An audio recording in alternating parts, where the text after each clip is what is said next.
let's redefine ourselves. Let's redefine ourselves.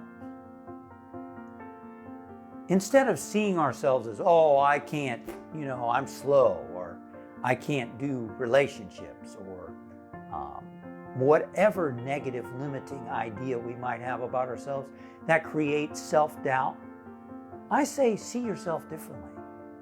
Realize that as an expression of God, as an expression of universal consciousness,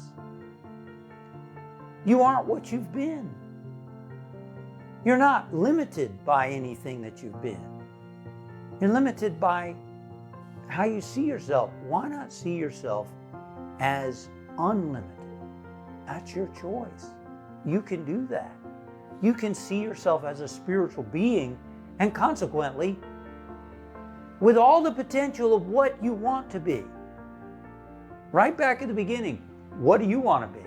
See yourself as that kind of a person. You want to be good in relationships? See yourself as that kind of a person. You want to be good at making decisions? See yourself as a decisive person.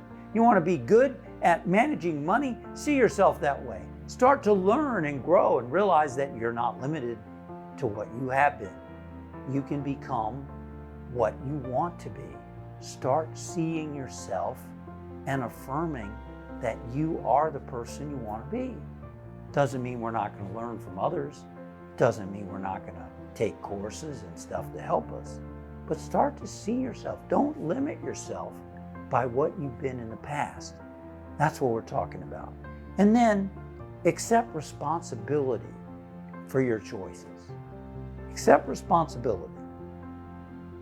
See, ultimately, the buck stops with us.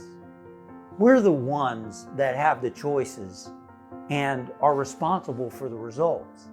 And some people, they're always asking other people what to do.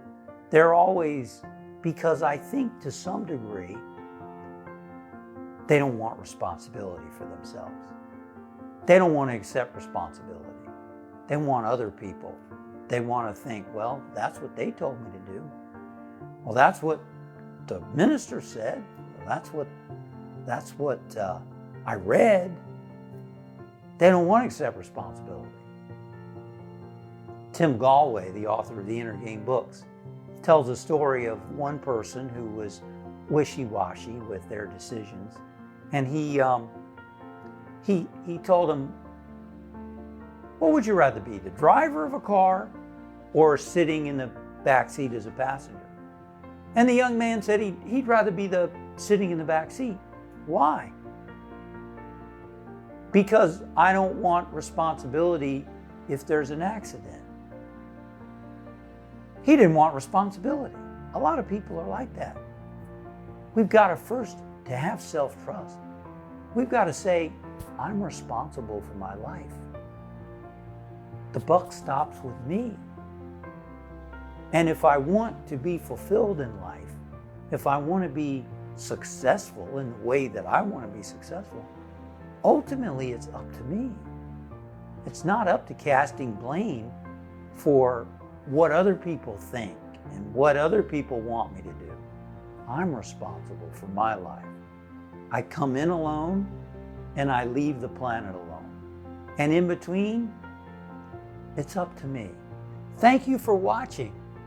We upload new videos and content every week to inspire and empower you on your spiritual journey. We look forward to seeing you again soon.